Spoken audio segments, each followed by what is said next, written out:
Assalamualaikum anak-anak. Bertemu lagi dengan Ibu Jenisa Al-Muslimah di pembelajaran yang pertama ini ya, setelah kalian libur panjang akhir semester. Hari ini kita akan belajar tentang ilmu pengetahuan alam di kelas 4 semester ganjil ya, tentang daur hidup hewan dan cara pemeliharaan hewan. Yuk disimak baik-baik ya pembelajaran hari ini.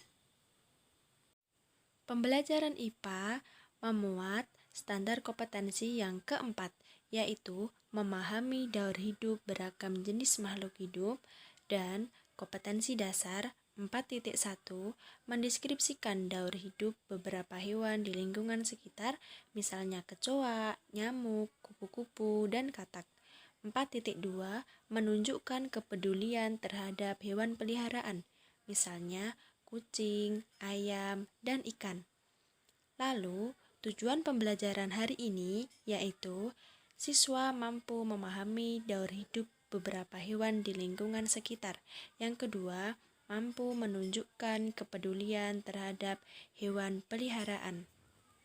Wah, ada yang tahu tidak? Apa sih sebenarnya daur hidup hewan itu?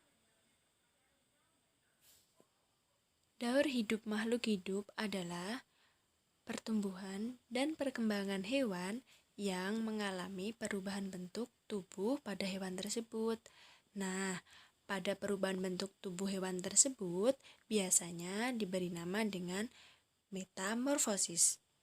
Metamorfosis dibagi menjadi dua, yaitu metamorfosis sempurna dan metamorfosis tidak sempurna. Berikut ini merupakan perbedaan dari metamorfosis sempurna dan metamorfosis tidak sempurna. Kita mulai dari yang pertama ya.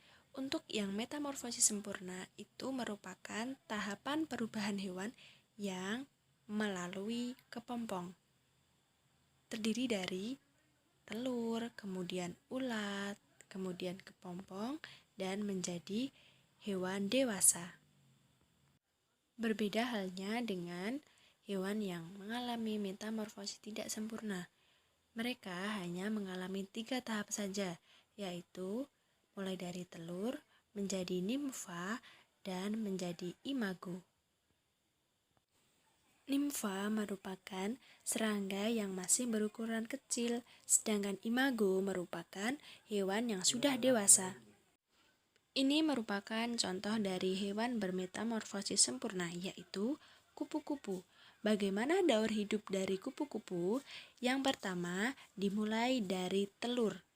Kemudian, telur akan menjadi ulat, dan ulat akan menjadi kepompong, kemudian akan menjadi kupu-kupu dewasa. Daur hidup yang kedua yaitu nyamuk. Siklus hidup nyamuk berawal dari telur. Telur nyamuk yang sudah menetas akan menjadi larva atau biasa disebut dengan jentik-jentik nyamuk. Kemudian akan menjadi kepompong dan berkelanjutan hari akan menjadi nyamuk dewasa. Siklus metamorfosis yang ketiga yaitu ada katak. Katak ini berawal dari katak dewasa yang bertelur dan telur menetas menjadi kecebong kecil. Nah, kecebong kecil ini memiliki sepasang kaki belakang dan sepasang kaki depan. Lamban laun, katak akan menjadi katak muda dan menjadi katak dewasa, yang mana katak dewasa tidak memiliki ekor. Nah, anak-anak, sekarang kita masuk pada contoh metamorfosis tidak sempurna. Yang pertama, terdapat gambar apa ini? Kecoa. Daur hidup kecoa yang pertama dimulai dari kecoa dewasa yang bertelur. Kemudian, telur tersebut menetas menjadi nimfa.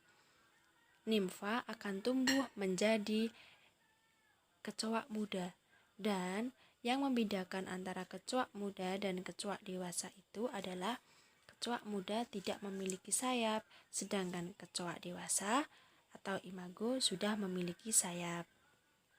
Contoh metamorfosis tidak sempurna yang kedua ada belalang. Belalang berawal dari belalang betina yang bertelur, kemudian telur akan menetas menjadi nimfa, dan nimfa lamban laun akan menjadi belalang dewasa. Nah, itu tadi merupakan contoh dari metamorfosis sempurna dan metamorfosis tidak sempurna. Sekarang bagaimana cara kita dalam memelihara hewan peliharaan? Yang pertama, yaitu memberi makanan bergizi. Sudah pasti ya, jika memelihara hewan harus memberikan makanan yang bergizi pada hewan tersebut agar hewan tersebut dapat tumbuh sehat dan kuat. Yang kedua, memberikan kandang terbaik. Sebagaimana contoh, ketika kita memiliki hewan peliharaan ayam, maka hadapkanlah kandang tersebut ke arah timur agar kandang tersebut mendapatkan sinar matahari dan ayam akan tetap sehat. Kemudian yang ketiga, yaitu membersihkan kandang. Alangkah baiknya jika kita memelihara hewan setiap hari untuk membersihkan kandang tersebut agar tidak terdapat penyakit dan virus. Selanjutnya yang keempat yaitu menjaga kebersihan tubuh hewan. Ini bisa diibaratkan seperti kita membersihkan atau memandikan kucing. Supaya apa? Supaya tidak terdapat bakteri yang menempel pada bulu kucing. Dan yang terakhir yaitu memberikan vitamin atau vaksin agar hewan peliharaan tetap tumbuh sehat dan terjaga. Berikut ini terdapat beberapa soal. Kerjakan dengan benar dengan jawaban yang tepat ya. Selamat mengerjakan.